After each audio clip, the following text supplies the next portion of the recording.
All right, it's time for Yogi and the BeachMan. Hi, I'm Jim the Yogi. And I'm Rick Beach the BeachMan. We're two Michigan transplants now living in Southwest Florida. In fact, we're cousins born in 1964, just a month apart. I like to meditate. And I like to play bass in a band. I'm into chanting Om. And I'm into throwing down some classic rock. But together, we're on a mission to promote people that are helping other people. We want to make the world a better place. One conversation at a time. So sit back, turn up the volume, and get ready to laugh. Because we like to have fun while we spread the love.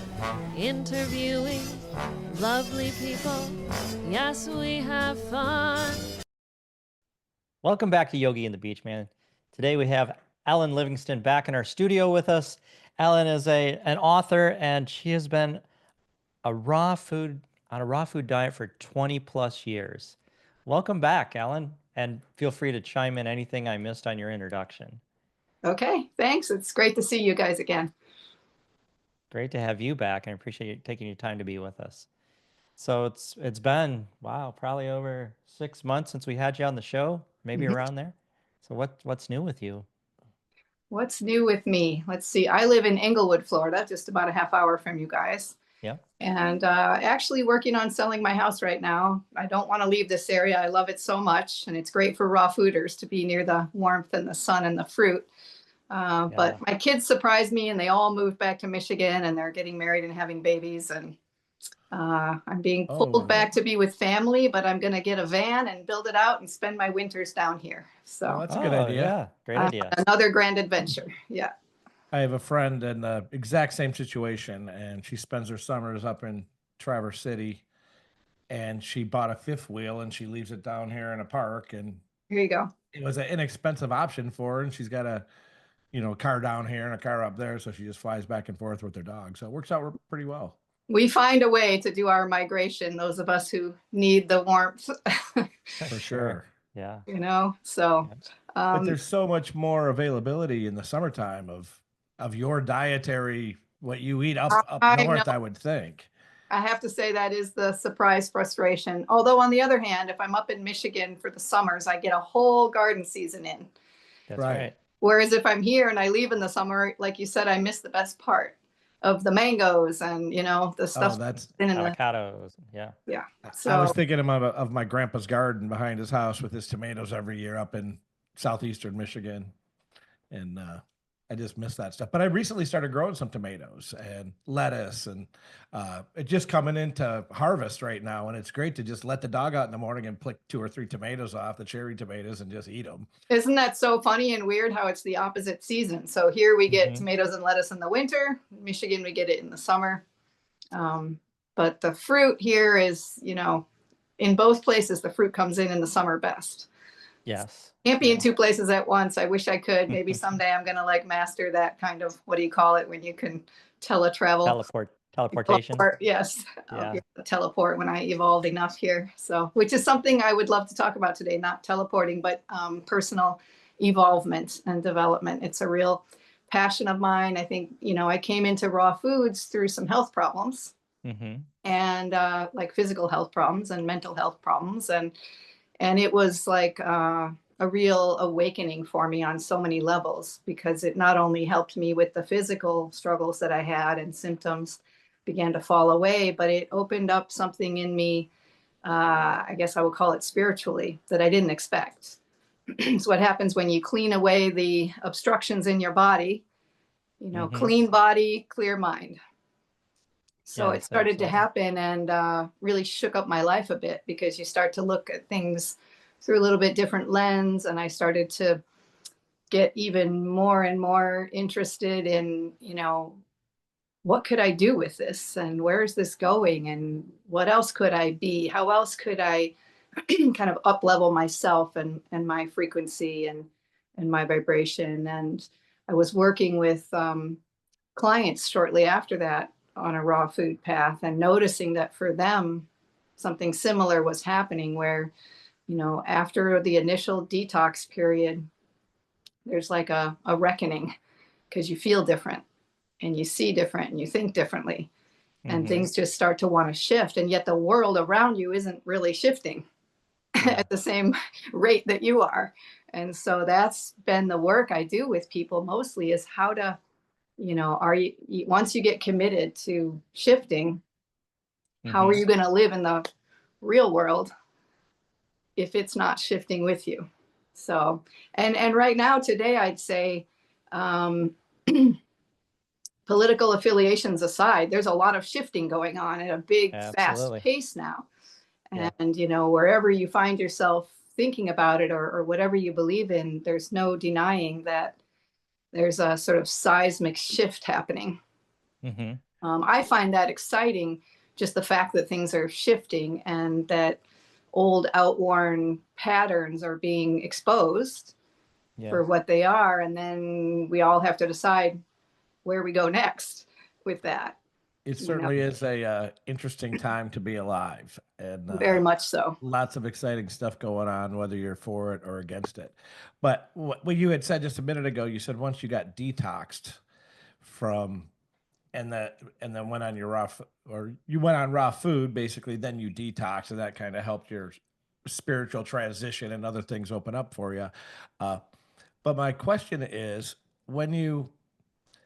if you go from a processed food American Western diet, which we talked about with our last guest at length, but and you go to something not that processed food, how long does it take to basically get that out of your system? And like I've pretty much eliminated all processed foods, or 95%, everything except for maybe like mayonnaise and ketchup and stuff I don't make, kind of condiments really.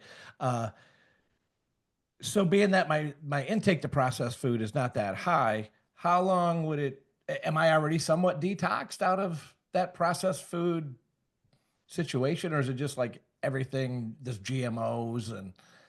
Well, let's bring a little logical thinking to it.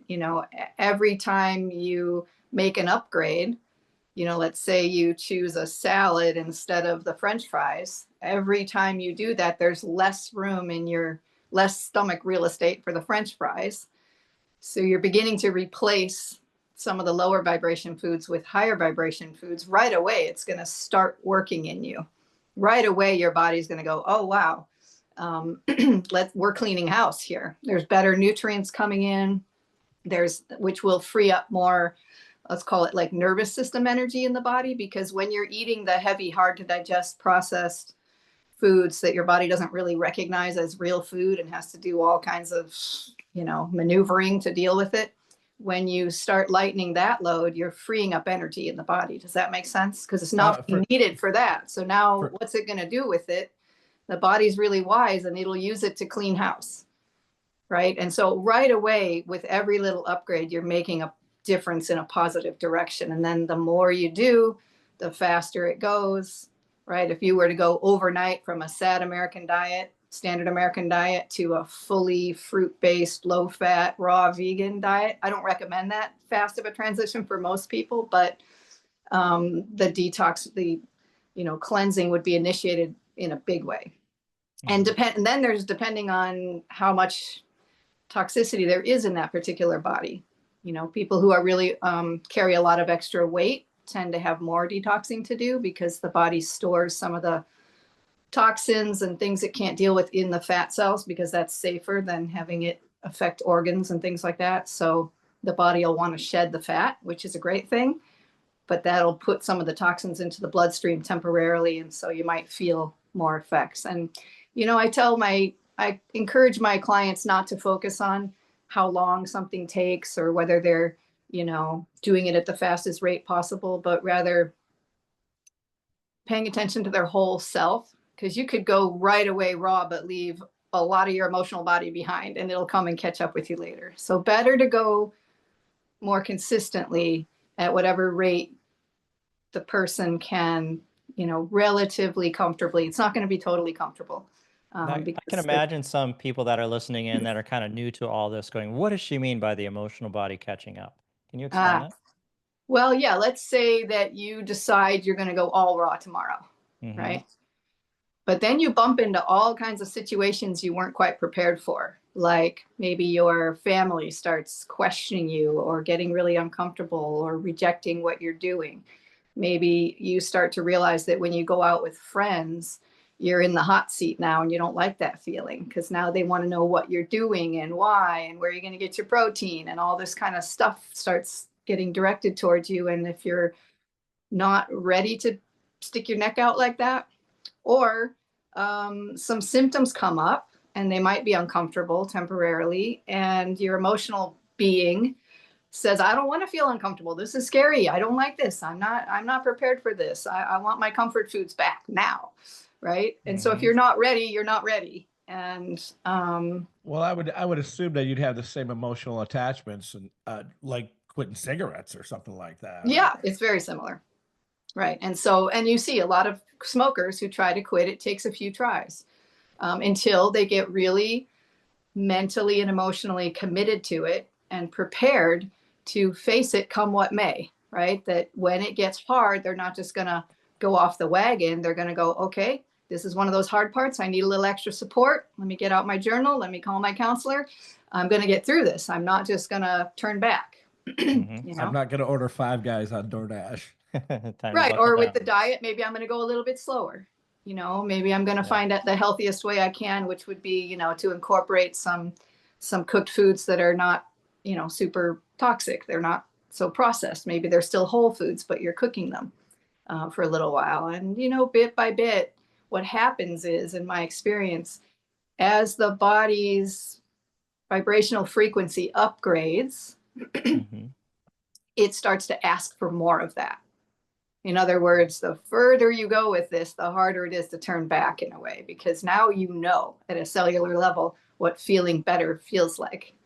Right. And you want that, even if your emotional being isn't quite ready to vibrate higher. Because when we get into a sort of higher vibe feeling, it comes with a sense of, you know, what do I do with this energy?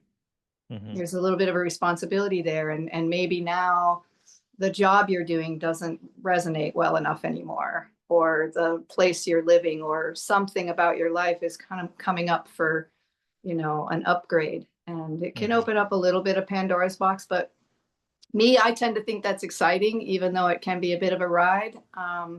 It depends on what you want out of life. You know, I want to grow and, you know, understand myself better along the way. And I was talking to Jim in the beginning here before we came live about this thought process I had right before this podcast today. You know what I like to focus on, and this theme came into my mind right away. I've been watching Bobby Kennedy as the Secretary of the Health and Human Services. For the first time in my lifetime, we actually have somebody healthy, you know, conventionally healthy at the head of that organization. It's a very powerful position to be able to affect change, to help us all be inspired to be healthier, to eat healthier, to, you know, he's going to, and so his whole campaign there is running on, his sort of mantra is radical transparency, right? So his idea is, if he can just show people more information about what's really in the foods you're eating, or the medicine you're taking, or the water you're drinking, that with that education, that we might be a little bit empowered for some more informed consent. It's very hard for people to make changes when they don't have the right information. So he's just trying to expose information, radical transparency. Let's find out what's been hidden from us, what's been covered up either purposely or accidentally, or, you know, because of big corporations that want to make money pushing junk foods and bad medicines on us, right? So let's find out where that's going on. And at the same time, we've got this other part of the government, Doge, going in and doing a radical inventory of the budget. And so I started thinking of these ideas and what it would be like to just put that into the context of self-development. What would it be like to be to practice radical transparency with yourself, radical honesty, and to do a personal inventory? So instead of spinning your wheels in things you can't control and getting all wrapped up in the politics of what are they doing? Oh my God, you know, just take this message of radical transparency and deep dive inventory and put your focus on yourself, which is the one thing you do have more control with, and ask yourself these sort of hard questions, but I find it exciting. You know, where am I being dishonest with myself? What am I hiding from myself, or what of myself am I hiding from others? You know, what thoughts and beliefs am I running around with that I already know are not helping me, that I know they're not good for me, but I'm still carrying them and letting them run my choices and my life. And just to, in one of my books, I have it here, my first book, the Ultimate Raw Food Diet Detox and Wellness Program. I have a page in here where I show the idea of drawing your own wheel of health, just like a bicycle wheel with spokes coming out from the center. And then you label each spoke with something you know you need to be healthy and have a wheel that rolls right, right? So healthy food, healthy, you know, water and hydration, sunshine, time in nature, healthy exercise, loving relationships, spiritual communion, all the things that you know, if you think about it, are needed for a healthy lifestyle and a healthy self. And that's the inventory piece. And then you can go in with like a highlight marker and start in the center on each spoke and be really radically honest with yourself. Let's say healthy food, and draw that line out toward the rim as far as you, when you're being totally honest, think you are right now. Maybe you're halfway because you don't need all that bad, but you could do a lot better. So you draw it halfway. Maybe the spoke of sleep, maybe you're not paying enough attention there. So you have to be honest. That one's a little one. That's a short spoke. And then you get this snapshot where you can see where your short spokes are, which are your weak links. And so you don't have to show it to anybody else. This is just for you, but it's a way of taking inventory with straightforward, radical honesty, and be transparent with yourself with the results. You know, where are the places that you're lying to yourself, that you're hiding from your potential? Does that make sense? Totally makes sense. When you're talking about radical honesty, I keep thinking of this show, Lie to Me. Have you ever seen Lie to Me? No. No. It's a really fun show. I think they did 3 or 5 seasons. But one of the characters is practicing radical honesty. So anytime somebody asks him a question or he interacts with somebody, I mean, he just lays it out. He doesn't care. He's just totally honest. And it's kind of interesting because sometimes he says things that maybe a little bit inappropriate, but that's what's on his mind at the time, so he's saying it. And you kind of get used to a character being like that because most people nowadays aren't radically honest. You know, we Right. white lie, we coat things. But being in that, I mean, obviously it's a show, but being in that effect of radical honesty, it's like, wow, that if you had a little bit of tolerance and a little bit of understanding, like our thoughts kind of go a little haywire sometimes, that we could all practice radical honesty and just be okay with it. And you can start with yourself where it's maybe a Mhm. little safer, right? Start there, Yes. and then you can find ways to be gracefully honest with others. Mhm. But if you're not even being honest or transparent with yourself, I mean, how many times have you, told yourself you're going to upgrade your diet, for example, and Mhm. then some friends invite you out to your favorite restaurant. And you're like, well, I'll start tomorrow.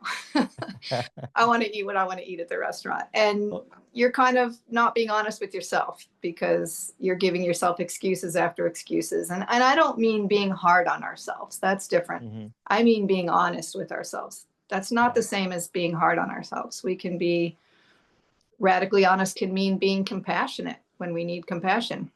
Mhm. Learning how to be our own best friend so that we can be our own best cheerleader to help pick us up when we fall without shaming or blaming, to just get back up and get back going in the right direction again. And I think it's just so fascinating in this time period that we're all living through, where this is what's happening, hopefully, at the macro level in the collective, in society. This, a lot of stuff is being revealed, and there's going to be a lot more coming out, I think, Mhm. that might shock some people. It might make some people feel angry, or if like, how could they have lied to us for this long about why there's red dye in the food and what's that's made of and that kind of thing. And why is it taking 3 years to get it out? Why Yeah, isn't it if they've immediate? known about some toxin for 10 years, why haven't they done anything yet? Don't they care about us more than the money? Are they really putting profits before people? And sort Absolutely. of, I you think know, the that's a rhetorical revelations. question there. What's that? That's definitely a rhetorical question. We know the answer to that. Yeah, but some people are not really fully admitting it to themselves. They're going back to the people that are lying and trusting them again. Mm-hmm. Right? Yeah. When a company has already been, sued and proven criminal to make a drug, and then we go back and trust them again, are we Mm-hmm. really being honest? Well, the thing about it is with the if you're the regular Joe that gets off work at 5 o'clock, have some dinner, turn on Wheel of Fortune at 7, maybe watch ABC Evening News at 6:30, you're not going to hear any of this stuff. Mm-mm. True. So I- yeah.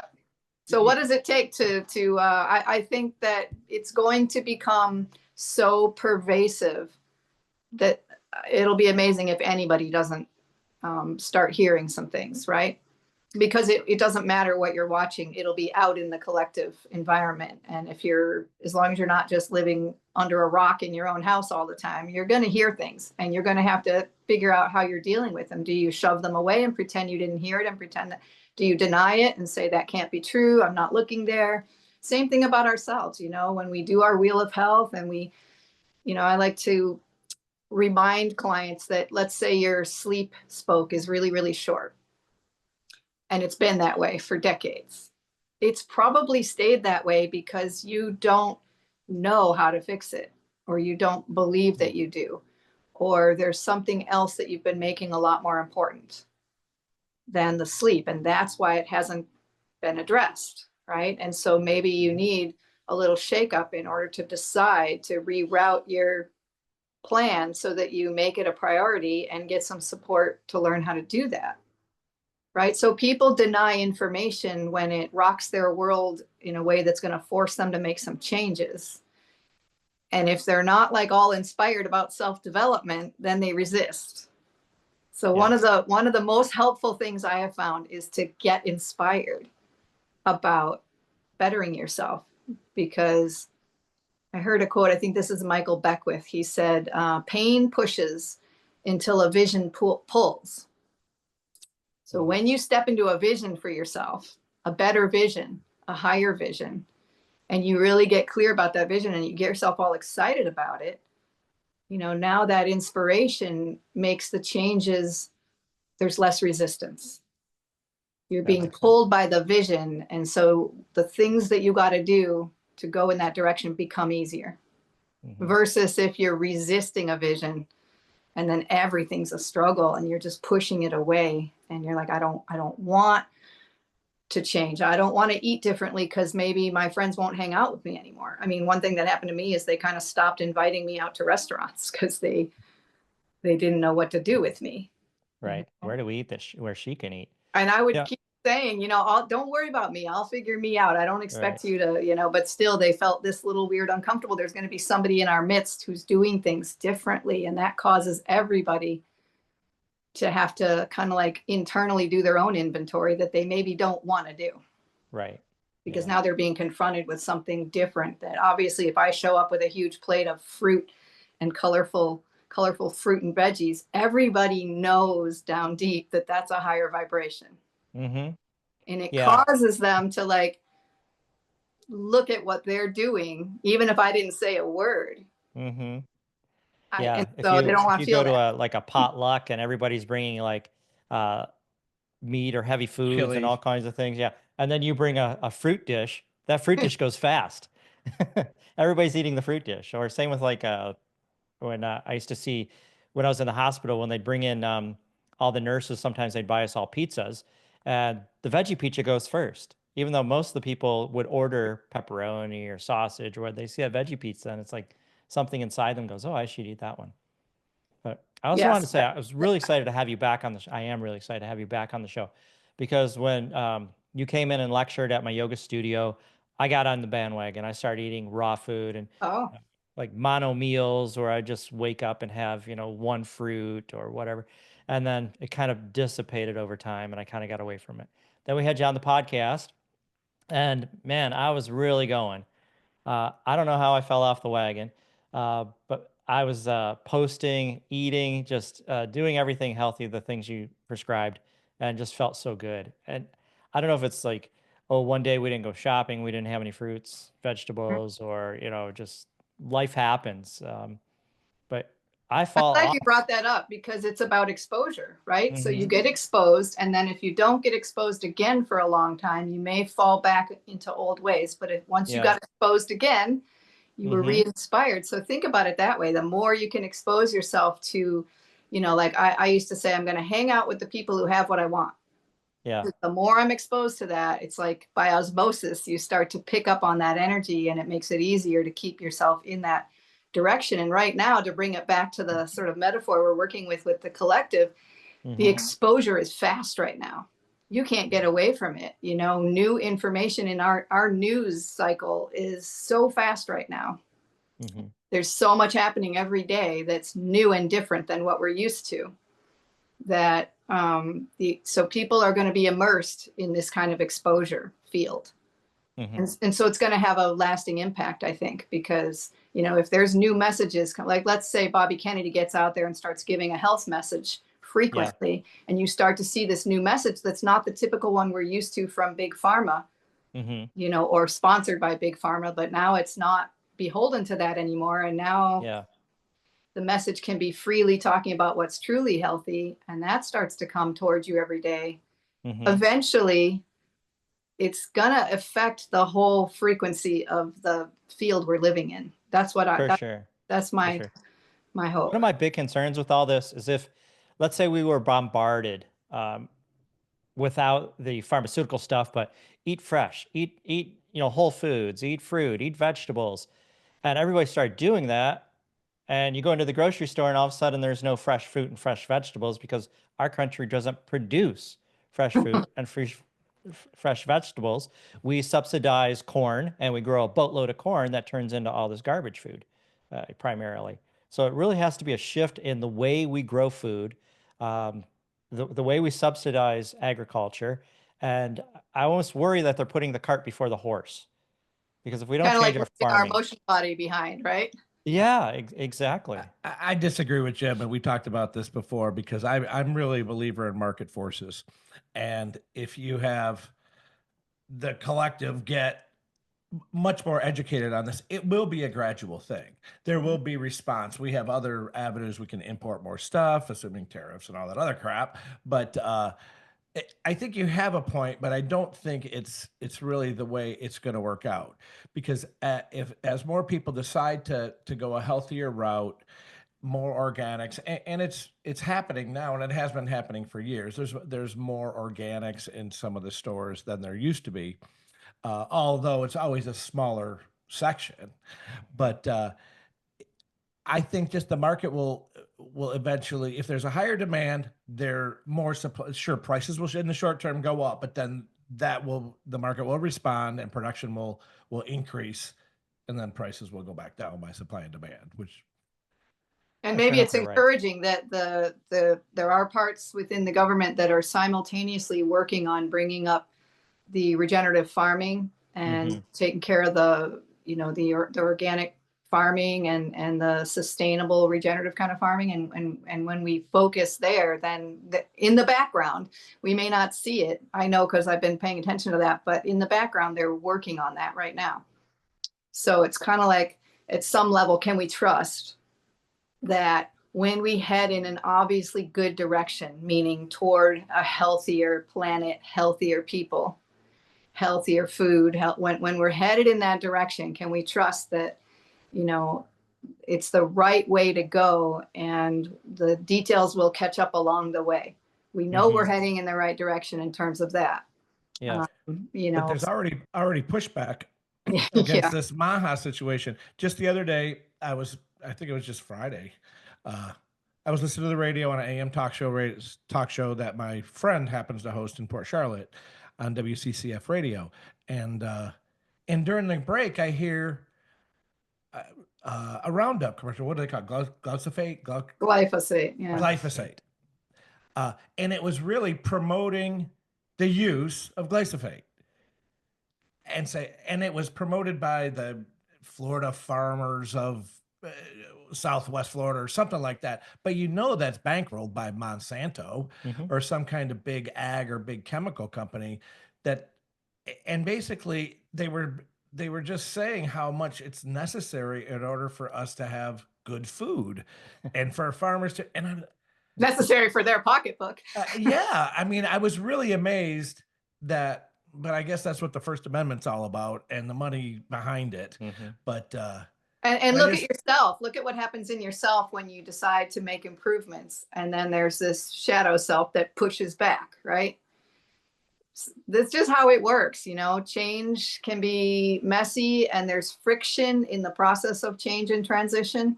And so to expect that everybody would buy in, including the people who are making tons of money off of junk food, is unrealistic. Of course, they're going to push back because this is their entire trillion-dollar livelihood that is maybe feeling jeopardized. And, you know, maybe there's a magical way to kind of take care of everybody in this scheme, but we don't want bad guys operating in our world, right? So we got to root out the true, you know, bad that we don't want around anymore, like unnecessary chemicals, chemicals that are just like, for example, I thought it was interesting when this, I forget her name, the food babe, I think, she led a whole revolt against Kellogg's cereals that had all these dyes in them, these toxic dyes like red and yellow and stuff, because in the same company, when it ships the same box of cereal to other countries like Canada and Europe, they've already figured out how not to put those chemical dyes in, and they use natural dyes from food. So why are they only giving it to our children? Because we let them. Exactly. And so the companies are now being pressured enough that they're saying they're going to figure out how to bring it to America as well. So they were uncomfortable. They wouldn't even entertain talking to the group of protesters, but now they are, because they realize. So if we, the people, you know, start getting inspired for these healthier choices, we're going to put the pressure on the bad guys who are trying to push truly unnecessary toxic stuff on us so that they can make money. And if they can find out how to keep their businesses going and make good money serving us healthier options, then everybody wins, right? I just had a really interesting thought. And yes, everybody wins if that happens. But so we all know that the tobacco companies created a addictive product, got everybody hooked on cigarettes. Everybody came down on cigarettes. The tobacco company shifted, bought food companies, started making addictive foods. Now everybody's going to come down hard on them. Where are they going to shift to next? Well, we'll have to be vigilant. It's just like, again, it's just so fascinating how you can take this from the collective to the individual. Take it back to the individual for a minute. And let's say you manage to quit smoking. What's the most typical new vice that happens after somebody quits smoking? They start overeating. Yeah, sugar. And now they got to deal with that. And then they stop overeating, and now maybe they're obsessively exercising. It's like, until we get to the root core of what causes us to, you know, to go unhealthy, to go that route. It's the shadow selves, the parts of ourselves that we've rejected, that we haven't really embraced, that we haven't been radically honest, that those are still part of us too, that we haven't loved those parts that are resistant or rebellious or angry about the change, or not wanting to, you know, give up our comfort zone, not wanting to deal with being uncomfortable for a while, all those parts of ourselves that are actually feeling enraged, you know, like this is too hard. What do you mean I can't have my cigarettes anymore? I'm going to start, you know, using food to numb the parts of myself that I really am uncomfortable admitting to myself. So again, it's the, like, what are you covering up? What are you keeping from yourself? What are you not allowing out into the sunshine? Yeah. Somebody made that analogy about the collective work that's being done now too, is we're just going to, like, sunshine is good. We're going to shine the sun on these things until they get some air and we can see what's really going on. Do that for yourself. Yeah. And you had a huge spiritual transformation through your shift to raw food, but somebody that hasn't had that, and now we're asking them to look at themselves. I mean, self-awareness is limited in a lot of people. It's something that's takes a while to develop. Any ideas or advice, I guess, on developing your own self-awareness? Yeah, sure. Lots of things. And it can come, that process can begin anywhere. If you like go back to the idea of the wheel of health, that awakening process to our own capacity for higher self-empowerment, higher health can start anywhere. It can start with diet. It can start with spending time in nature. It could start with meditation or yoga practice. It could start with hanging out with a different group of friends. It could start anywhere. It doesn't matter where the crack happens, where the light starts to come in, right? Mm-hmm. Wherever it happens, it'll start to expand. And so for me, I was actually on a path with yoga and spiritual seeking long before I discovered raw foods. In fact, that was Okay. kind of what helped lead me there. Other people are not on that path at all, and the raw foods just is like an earthquake that opens them up. And all of a sudden they're in nature all day and can't get enough sunshine, and they've taken their shoes off and they're meditating under a tree, and that wasn't who they were before, but Right. the resonance is happening. So that's should be encouraging, that it doesn't have to start with the food. The food is helpful because it's something that we do destructively to ourselves many times a day, every single day. Mm-hmm. But that's true of our thinking as well. We are thinking destructive, self-destructive thoughts many times a day, every day, usually as well. So if we start there, start turning that around, then we can encourage ourselves to then choose better habits. But, just I had one client who was really pretty unhealthy. She was suffering a lot. And when we looked at her wheel of health, the weakest link was time in nature. She was terrified of nature. So little by little, with some encouragement, got her out onto her balcony with her cat for protection. And, scared of the bugs, just it's kind of like agoraphobia. It's like nature phobia. Mm-hmm. But gradually, and it took a few months, gradually she was out in nature walking barefoot, and that made all the difference in the world. It opened up this part of her that had been shut down. And once you open up to nature, which I personally think that's one of the most powerful avenues. And raw food is a part of nature as well. Mm-hmm. But so if you're not ready to change your diet, just start getting outside in a new way. I'm talking about communing with nature. Go out by yourself, go into the woods, take your shoes off, sit under a tree, take your journal, stay for longer. Don't be talking to somebody, just be you in nature, in the silence, the relative silence, and watch what happens. And the more you do that, the more a kind of new space of awareness opens up in you, and you start to reconnect. I mean, that's our source, right? It comes through Mm-hmm. nature. So if we can reconnect there, and we're so disconnected in general as a society, wearing shoes and all this clothing and sitting in buildings and cars and on computer screens, and very rarely spending significant time in solitude in nature. Absolutely, you're so right. Right there. I've got a question. Now I know you host raw food potlucks. You've brought in speakers to the area to talk about raw food and the benefits. So you're with a community, I'm assuming, of people that are changing their vibration, meditating, eating raw food, doing yoga. Do you guys ever get into talks, or is there any talks about anything happening like telepathy or reading minds or tuning in on a different level? Well, I mean, it's all a continuum, right? Yeah. So we go from, a lower vibration up to higher vibrations, and the sky's the limit, right?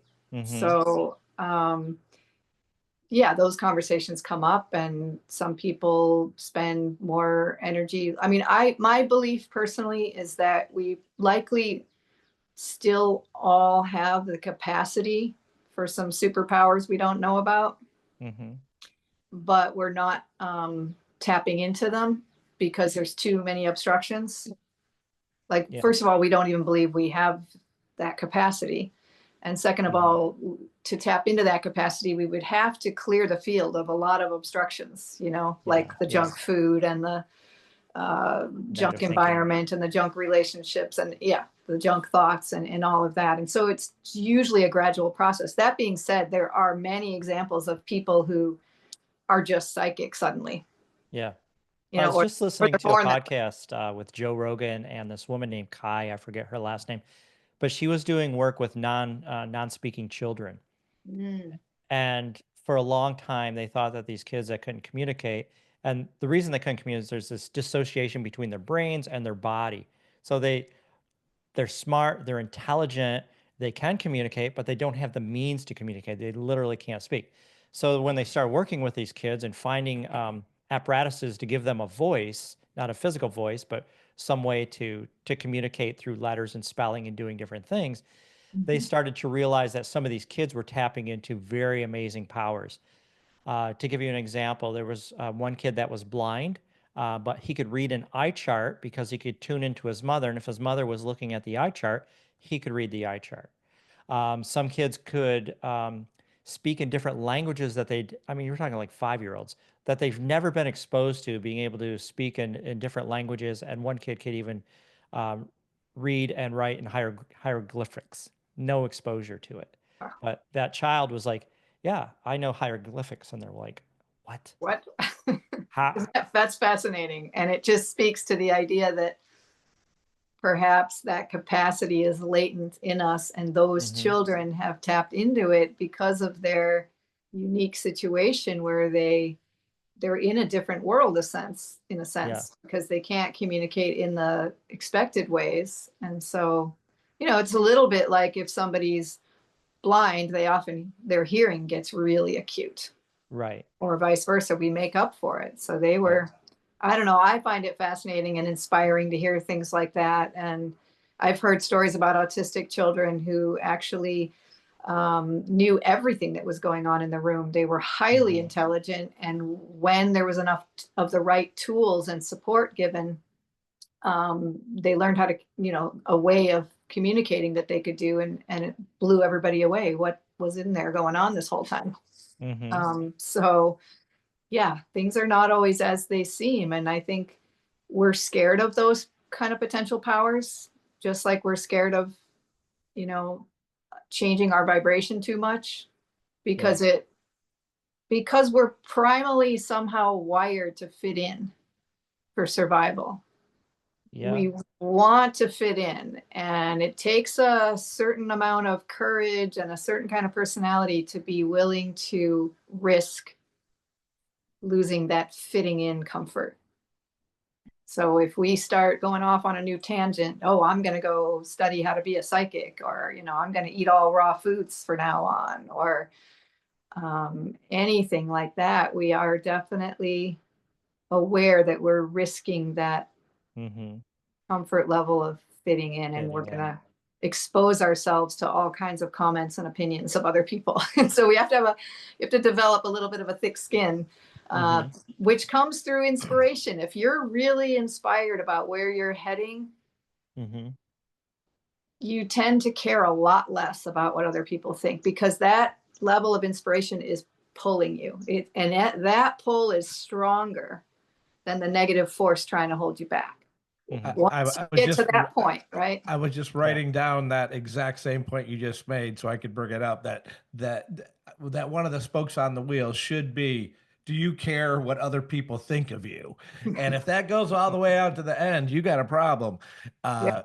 Because just to go through life thinking that the car next to me, this is from personal things I've heard from others, the car next to me is going to judge me because my car is so dirty, and I don't want to drive around because other people will think, that I'm a pig because I went through some mud puddles, or it just doesn't matter, or anything, even going to ask your doctor some questions because you don't want them to think of you in that way.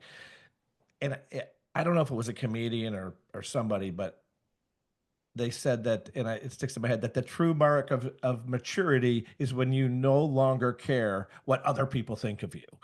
And I think that's kind of a revelation, because it was for me probably about 10 years ago when I'm like, who are these people? I don't care anymore. I looked inward, started making some changes at that point. Right.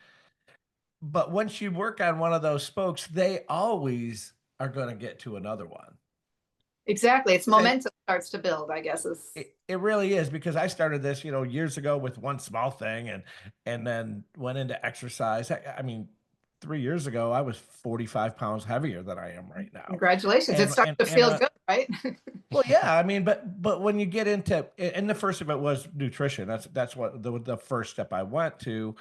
But it just seems that but that led to other things. Right. Other relationships that now, and other influences that have put me, working on my spiritual life more so, especially the last 7-8 months.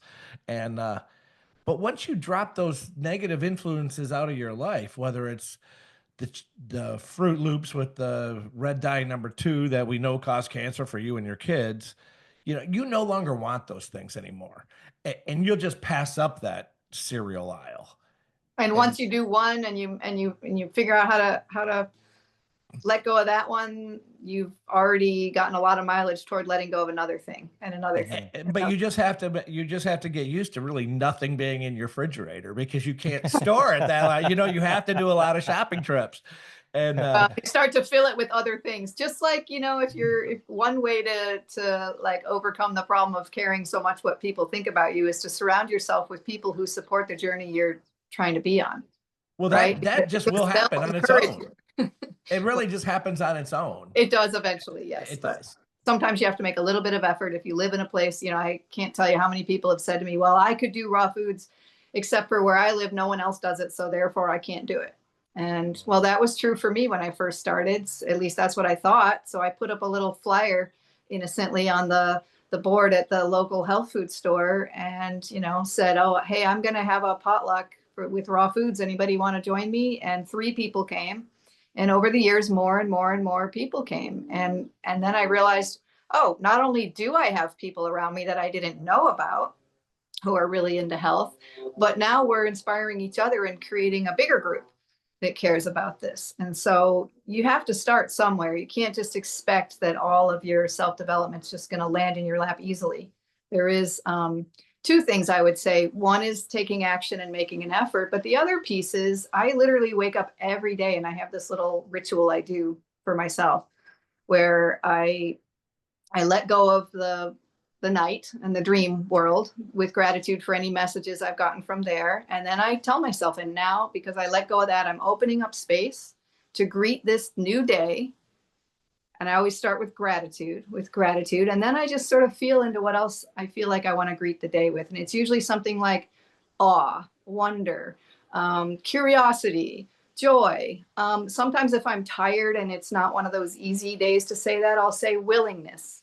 I greet this day with a willingness to show up and see what's here for me today. And it just opens my energy field in a very, solid way. It's like me declaring, I'm greeting this day with an open heart, a calm mind, whatever I want to say, but I'm having a sort of reset of my vibration right there on purpose because I want to get the most out of this day. I want to see what it has for me. I don't want to greet the day with the old habitual, oh, darn, it's raining and I've got too much to do. And, Monday. I bet this thing's not going to work out. And I wish I could go back to sleep. Yeah. And you see how your vibration just gets set right away and you're a lot less likely to choose a healthy meal when you're in that frustration zone because we'll make an excuse. Oh, the world's hard on me, so I get to have my hamburger for lunch. Versus I'm in control here. I am bettering myself. I'm loving, where this might go. And I'm going to support myself with a smoothie for lunch. You see how we create that. And so the hardest step for most people, I think, is to take 100% responsibility, radical transparency and honesty, to do that inventory, but then to recognize where the responsibility lies. It's so important. It's so important to do what you just said. which is daily, whether it's through prayer or just, you said, I'm not sure what your style is, so to speak, but to get up in the morning and just begin the day with gratitude, that will change the way you think. Every time I didn't used to, but now I pray daily, probably several times. And all of them always start off with just thanking for what I have. Yeah. My health, my kids, my house, the food in my fridge. Well, what isn't in my fridge? But An just opportunity to be alive. yeah, Yeah. and the beautiful day, whether it's raining and 50 or a day like today when it's beautiful. And it's really, it just, it helps you out your whole mental well-being. And you had mentioned, a little bit ago, you really want to talk about the spirituality aspect of things. And it all starts with health. And when you have, I think the numbers, and you probably know it, over 80+% of Americans are overweight, pre-diabetic. Until that changes, those people aren't getting up in the morning and being grateful for their life because they feel like crap, because they're carrying around all this extra baggage. My back hurts, my knee hurts, I'm getting a hip replacement because I'm 100 pounds overweight.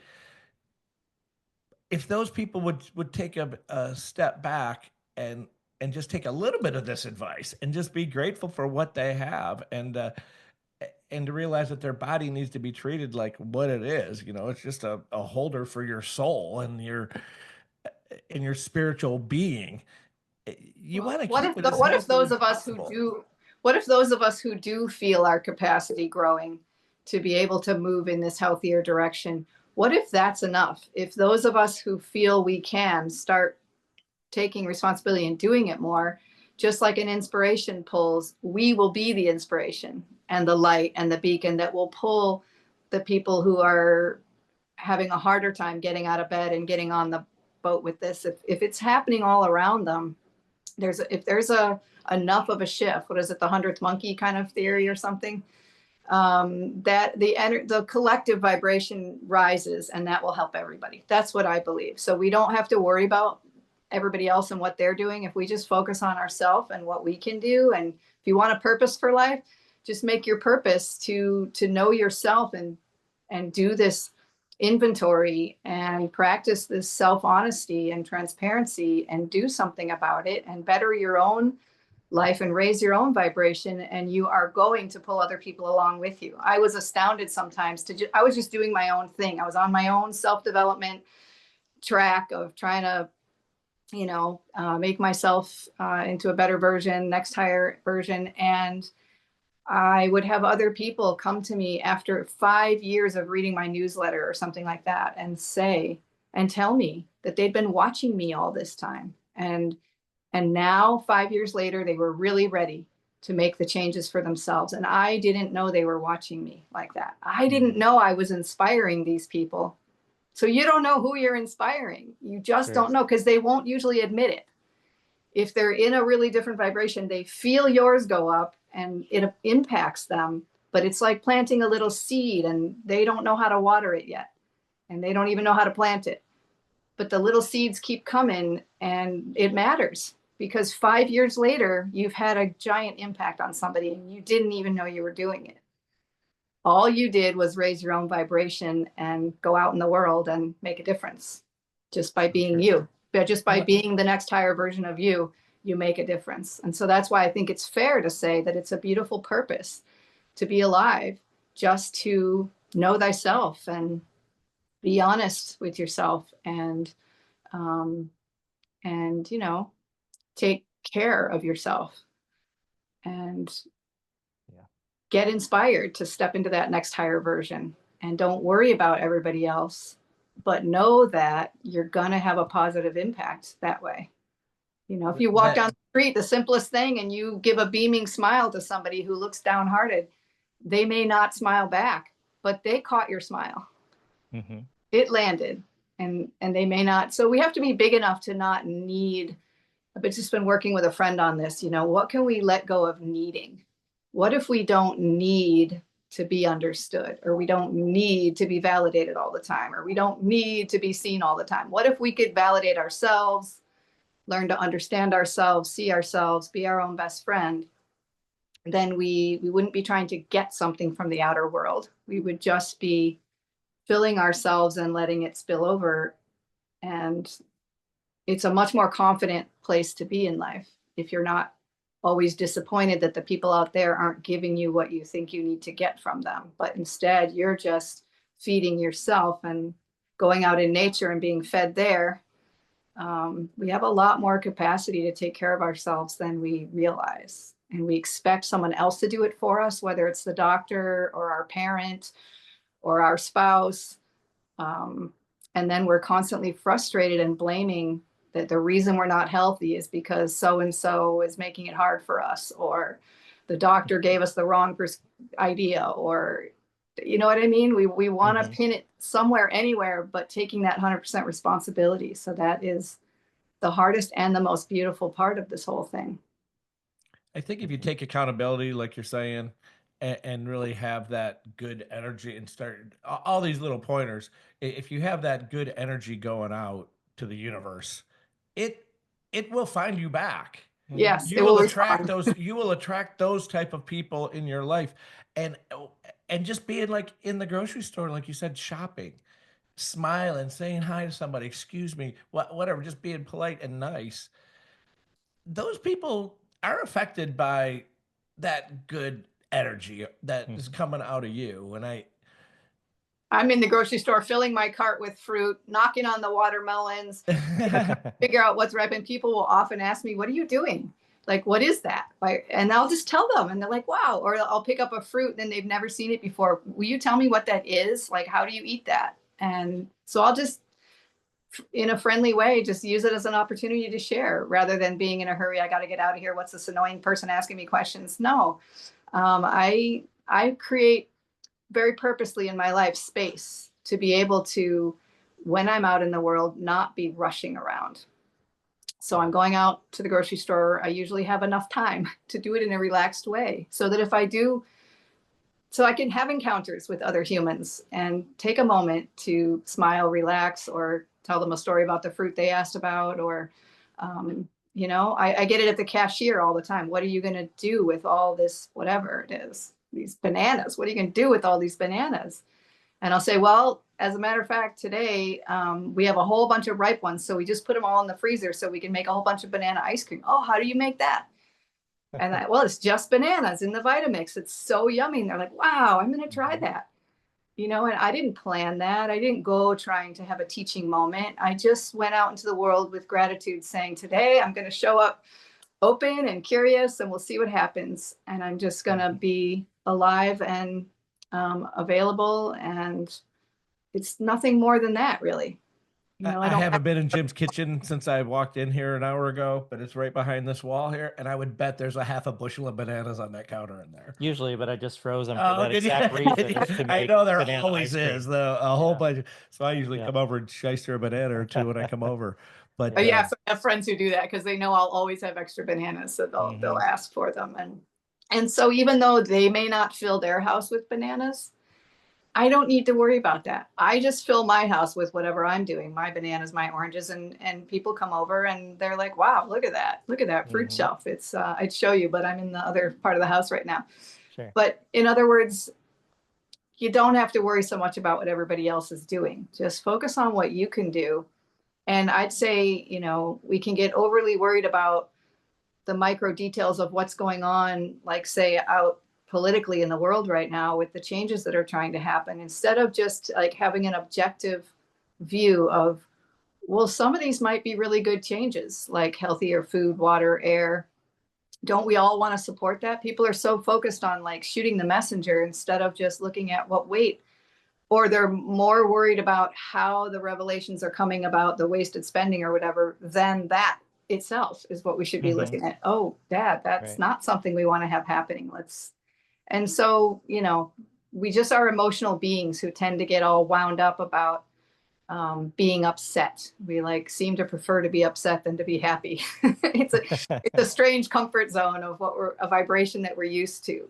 It's like we keep finding ourselves in upset and conflict, and to live in a place of gratitude and healthy inspiration every day takes a little bit of practice, because it's not what we're seeing out there. And you can do all that gratitude work at home, and then you step out into the street, into the grocery store, and you're faced with a bunch of negativity sometimes. Are you going to join it, or are you just going to stay in your and then if somebody judges you or criticizes you, are you going to receive it, or are you just going to stay in your high vibe and We like to call it our bliss bubble. What's that? We like to call it our bliss bubble. Stay in your little bliss Yeah, bubble. stay in your bliss bubble, but being permeable in the sense that we're outwardly friendly and welcoming, not feeling superior, like, because that's what the world needs, is so that everybody who can feel more comfortable and feel the welcoming invitation to rise together into a better vibration. Because I really think we're at a pivotal point now where I feel it, that we're living in a very fascinating time where there is potential for the collective vibration to take a leap up in a better way. And I don't know if we'll make it or not, because there's a lot of heated going on. But I do believe that in the collective and in ourselves, truth wins, love wins, the high vibration wins in the end. And so I don't know how long it'll take, just like I don't know how long the detox takes. Depends. We don't know. And we just have to not worry about that, and just, keep doing the right thing, one foot in front of the other, every single day, every moment that you can. Remember to just do that higher thing. And what else can you do? Right. Well, Ellen, we are so grateful to have you back with us today. So we're expressing our gratitude. Thanks so much. I got one more thing before we go. Okay. When I leave here today, I'm headed your way. I'm headed down toward Englewood. Okay. Where do you buy the best produce in your neck of the woods? Because it's about a half-hour drive, you said, from here. Yeah, well, we do have a Detweiler's toward Venice, which is like a big farm market. You probably know what Detweiler's is. I know Detweiler's. Our Publix has a pretty good organic section, as does the Walmart. We have a farmer's market, but that's only on Thursdays. And I shop at this little tiny co-op in town sometimes. But we don't have a lot of great options here, other than getting to know farmers. So I was surprised when I came down here. I thought, I couldn't even believe it. I would go into this grocery store with my kids in the winter expecting to get Florida oranges, and they were from California. Yeah. That's crazy. They're growing here right now. But the way the economy works, the California oranges were coming here and the Florida oranges were going somewhere else. And the really funny thing about that is I just lived for a year and a half in California. As you see all these orchards and all these groves of growing like strawberries and different things. A lot of that is shipped to other places. So sometimes you can't even get the stuff that's grown in California. Right. Well, that's what I'm saying. You can't get the stuff grown in Florida, but maybe this will change also. Maybe that's part of the sort of waste and silliness that's going on. And maybe we could take a bigger picture look and see if we could have more locally grown food staying locally. Yeah. And ripening instead of being picked. Yeah. So that we can tell everybody to grow their own food, but not everybody's going to be able to do that. And so the more we can support the local efforts, the better it gets. I'll leave you with this other book that I wrote more recently that I'm promoting now, called Following Nature Home, which really addresses a lot of what we were talking about, just in terms of the subtitle is Raw Truths Uncovered on My 20-Year Fruitarian Odyssey. And it's a lot of essays. It's a collection of essays about my emotional and spiritual and physical experiences as I've been going through this transition over the last 20 years with the raw foods, but also on all the other levels that come up in life that I get inspired by. And so whether or not you're into raw foods, the book might be interesting just to explore some of these ideas we've been talking about. Absolutely. And somebody wants to learn more from you. How do they get in touch with you? What's the best way? The easiest way is to go to ellenlivingston.com. And on there, where I'm writing on a weekly basis, I have a Substack blog. So I think it's Ellen Livingston at substack.com, but you can find it on my website. Go to ellenlivingston.com and hit the tab that says blog, and it'll take you to Substack. And if you sign up there, you'll get it in your inbox every week. Every Sunday morning, I have another essay that comes out. Excellent.